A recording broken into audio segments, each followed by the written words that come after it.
This is called Decolonised Rhymes. If anything's like sitting with you, feel free to like click it out if it's resonating. We'll see. Here's a simple equation. Lower expectations for POC students plus an unrepresentative curriculum rooted in colonisation equals attainment gaps. Less brown folks wearing graduation caps. Less brown folks making waves in society. Less brown folks gaining academic notoriety. And I think it's a travesty that students can reach the third year of their degrees without confronting or being told to read the likes of Fannin, Hill Collins, Morrison, Davis and Hooks. Yet, in all these reading lists, in all these books, is dead white man after dead white man after dead white man after dead white man, and I won't go on, because you know I can. This is not an unconscious bias. The word unconscious is consciously adopted to absolve responsibility. All them white names weren't put there inconspicuously. The sun hasn't set on the colonial empire. Philosophical underpinnings pin us down like shackles. Academic repression perpetuates oppression, perpetuating violence in the silence of blackademia. Roads must fall, and roads must be analysed in context and subject to criticism. Dismantling statues alone won't dismantle systemic racism.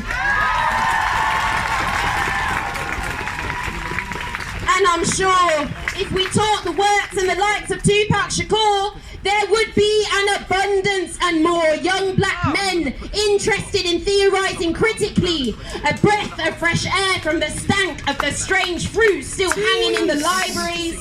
Because if the only times we hear about our kinds are intertwined in struggles and isms, then how are we supposed to rise to further education full of promise and hopes and ambition?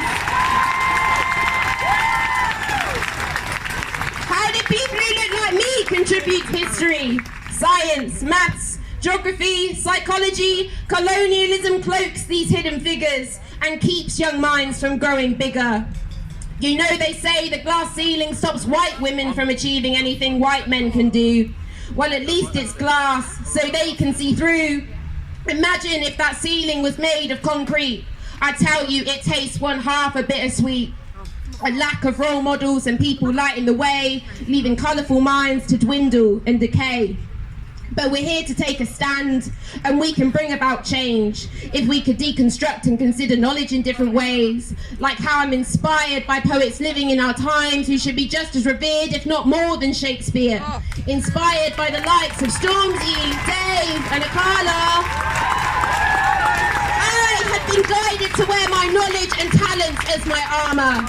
So, if they say education is the key to liberation, and if you're keeping it colonial, you've got an obligation to explain to your students, researchers and scholar activists why you're keeping it white and you ain't bothering to challenge shit. So, stay down if you're down with the white institution. We're black and we're brown and we are the revolution.